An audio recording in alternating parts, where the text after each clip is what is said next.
Over 140 years ago, the first game of college football was played. The first college football game took place in 1869 when Rutgers beat the University of New Jersey, which is now Princeton, 6-4. The game took place in New Brunswick, New Jersey, with a grand total of 100 people in attendance. However, today, things are a little different. I can get it if I want it. Nigga, I'm a phone it. It's just on mine, do it big, I'm a tone it. Watch me backing all them haters like a rock, stop me. The sport of college football is now filled with bone-crushing tackles and lightning-quick athletes. Just can't give him room. You've got to get bodies on him quickly because you're not going to be able to catch him if he gets in the open field. With players like DeAnthony Thomas from Oregon, Jadeveon Clowney from South Carolina, and Johnny Manziel from Texas A&M, the sport can only get more exciting. Today, over 12 million people will watch college football on a Saturday, and over 25 million people will flip on the television for a bowl game. What started as a single national championship game has expanded to 87 national championships, 40 of which belong to male sports. Leading the charge is college football, which has taken the nation by storm.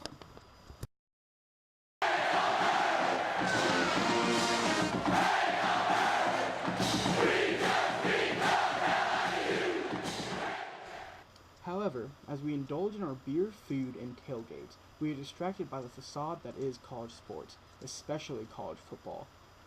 As we turn a blind eye, the NCAA earns billions of dollars off of free labor as college athletes become exploited in what is modern-day slavery.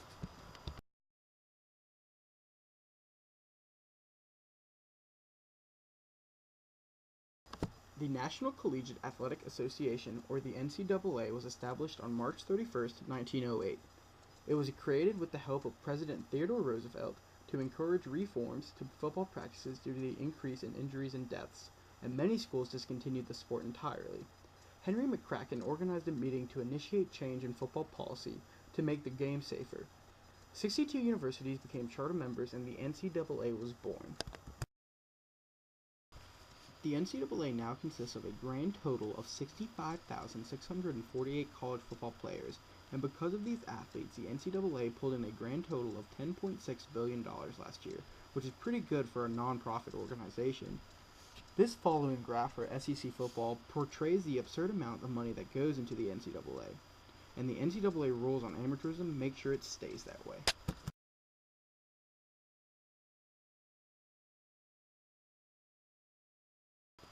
For an athlete to remain eligible for sports, they must remain at an amateur status. The rules are, number 1, no written or oral agreement with an agent.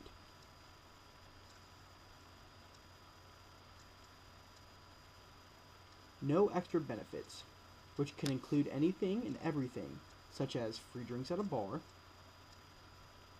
free parties thrown for the athlete, or even free houses given to the college athlete's parents. Rule number 3, no competing for a pro team whatsoever.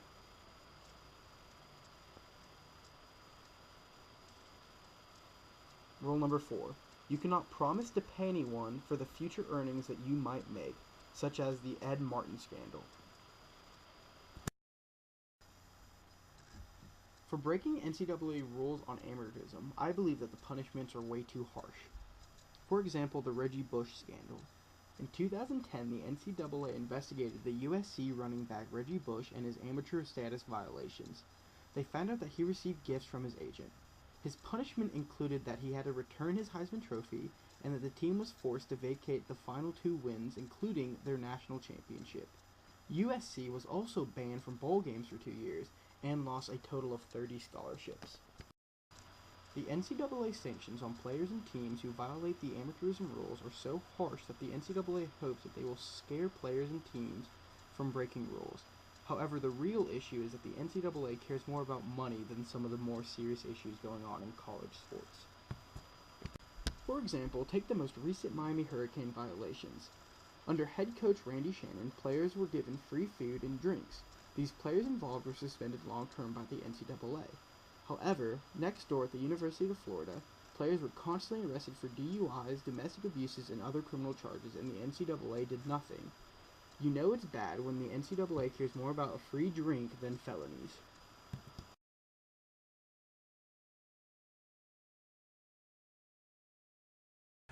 And he said, they're selling that for $75, and that goes to somebody, and I have to borrow money to put gas in my car. Not all student-athletes live these extraordinary lives. 86% of all student-athletes live below the national poverty line, and between practices 2 times a day and numerous workouts, and with the NCAA rules forbidding athletes to have a job, life can be quite demanding and money can be tight. Money is not the only issue. College football players put their lives and futures on the line every time they step onto the field. Besides football, a lot of these athletes have nothing, especially when the percentage of graduation for African American athletes is less than 50%. And when you have injuries like Eric LeGrand and Hank Gathers, people's lives are forever changed. It just happened. A split second.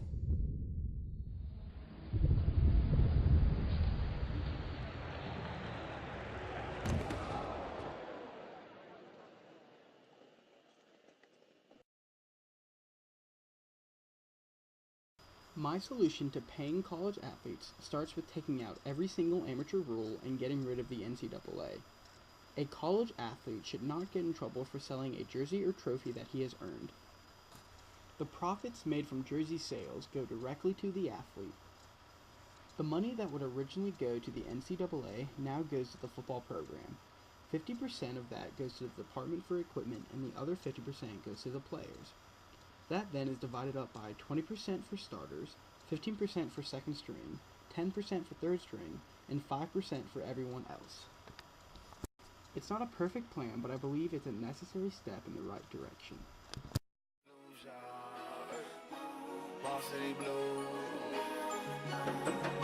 At the risk of sounding contrary, I mean, people ask from time to time, should players be paid?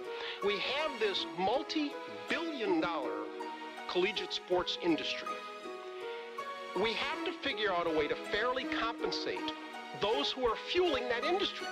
Like Bernie said, what a great business model. You make billions. Oh, and by the way, you don't have to pay the employees anything.